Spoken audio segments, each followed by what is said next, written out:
Hear ye, hear ye. The following scene is a reenactment of Perry v. Schwarzenegger, the Prop 8 trial heard in U.S. District Court. Ryan Kendall is a gay man who works for Denver Police Department and who was subjected to conversion therapy as a youth. He is a fact witness for the plaintiffs and is under direct examination by the plaintiff's intervener's lawyer, Ron Flynn.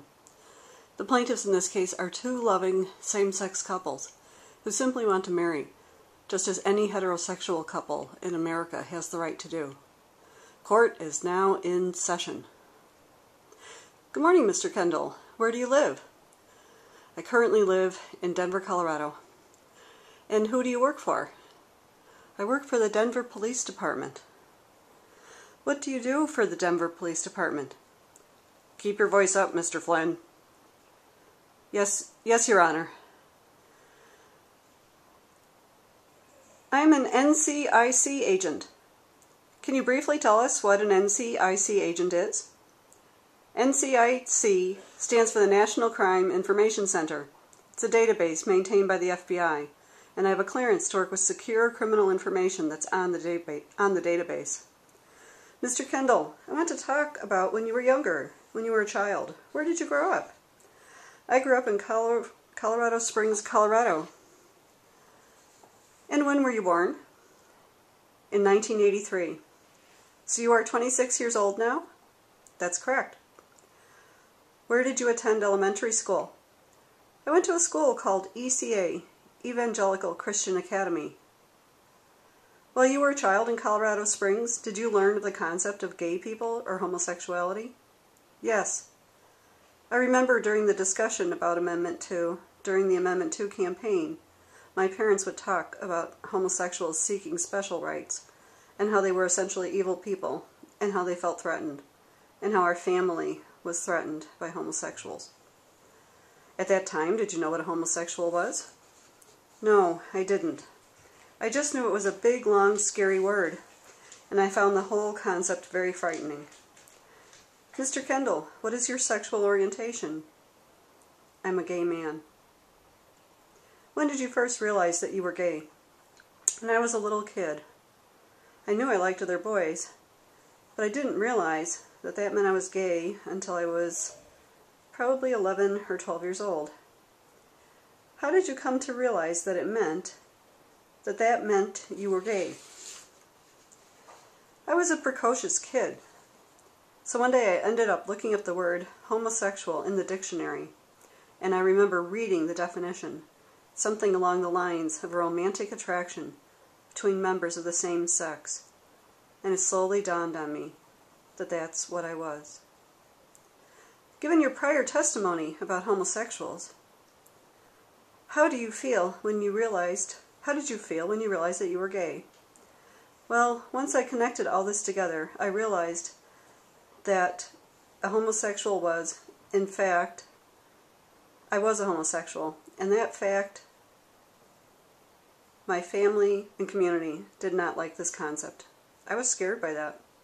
I realized this meant bad news for me, so I kept this a secret, and I hid it as far away from everyone as I could. Around this time, did anyone talk to you about being gay?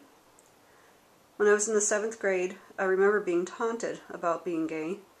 Some of the older boys and boys in my class would call me names and things like that. What kind of names would they call you? I was called a faggot. I was called a homo, a queer, or even just gay. Other than name-calling, did these boys do anything else to you? I remember one incident. I've worn glasses since I was in the 3rd grade. I need them to see. And a couple of the boys took my glasses and played monkey in the middle, keep away, and threw them over my head, until eventually they broke them. What was it like for you to be in that school? How did you feel? It was scary going into that building, realizing these kids were taunting me with a word that was so close to the truth. And it was very upsetting. I would go home and get in the car when my parents would pick me up, crying, and tell them what had been going on. What did your parents do?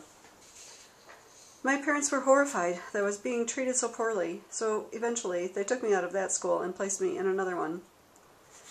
At the time they did that, Did your parents know that you were gay? No, they did not. Did your parents ever find out that you were gay? Yes. When I was 13 years old, at one point my parents discovered my journal, and for the first time in that journal I had admitted to myself that I was gay. And I had actually written those words. And they found that and read it. What happened when they found that journal? My parents flipped out. They were very upset. They were yelling.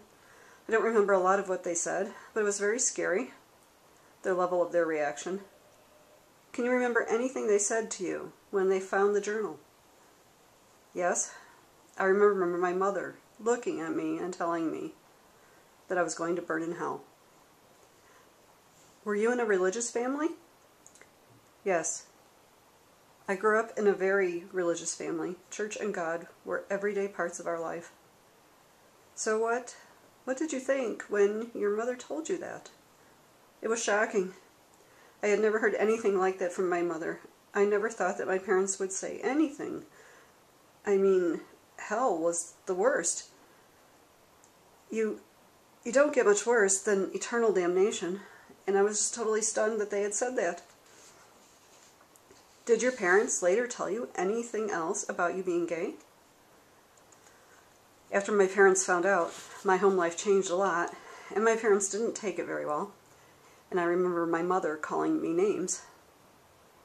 Did they make any efforts to put you in any therapy or to change you in any way? Yes. Shortly after this incident, I was sent to a Christian therapist for reversal therapy. Why do you say it was a Christian therapist? That's how he was identified to me. Can you tell us the goal of the Christian therapy? Yes.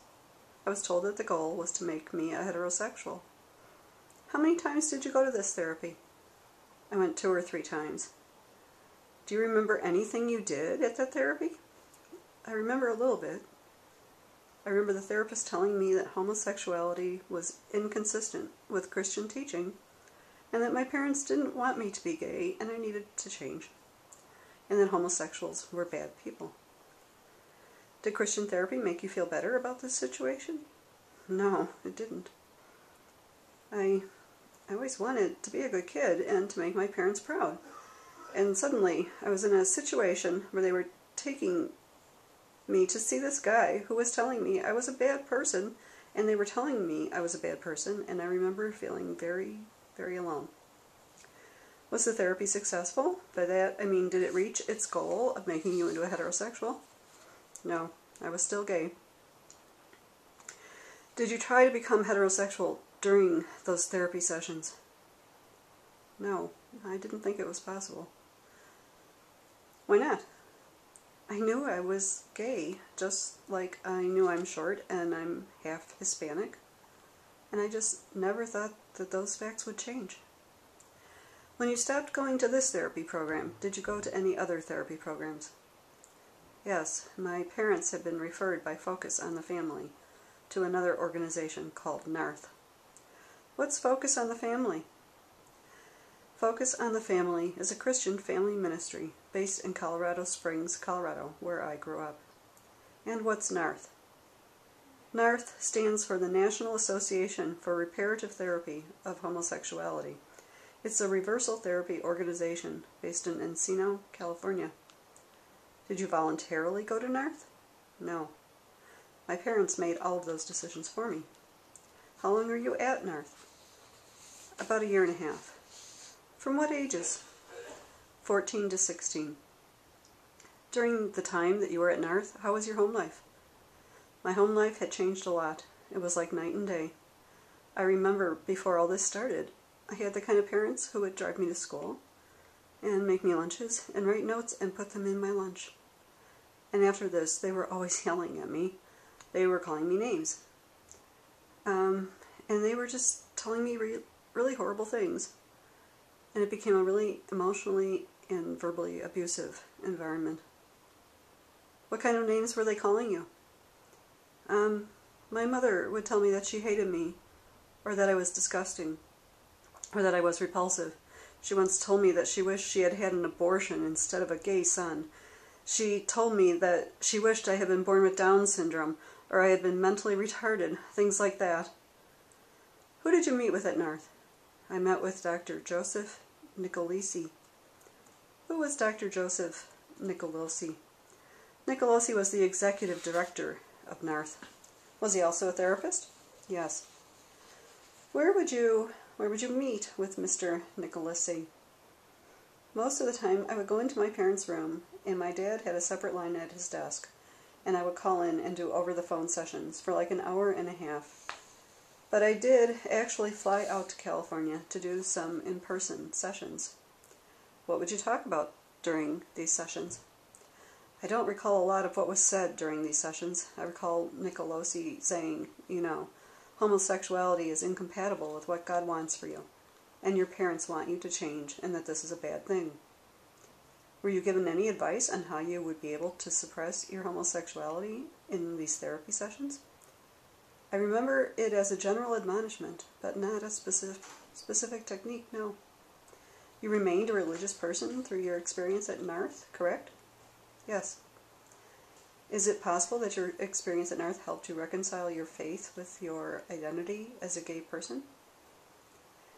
At Narth, I was being told that I had to reject who I was on the most fundamental level, because what that was dirty and bad. While I reconciled my faith with my identity, the therapy I went to at Narth played no role in that. How old were you when you stopped going to reversal therapy? I was 16 years old. And was it successful in that you were able to suppress your homosexuality? No, I was just as gay as when I started. Why did you stop going to reversal therapy?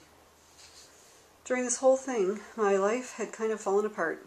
I didn't have the world that I grew up in, my faith, which was very important to me, my family, which was even more important. Everything had just kind of stopped, and I just couldn't take anymore, and I realized at one point that if I didn't stop going, I was not going to survive. What do you mean by that? I would have probably killed myself. How is it that you were able to stop going to reversal therapy?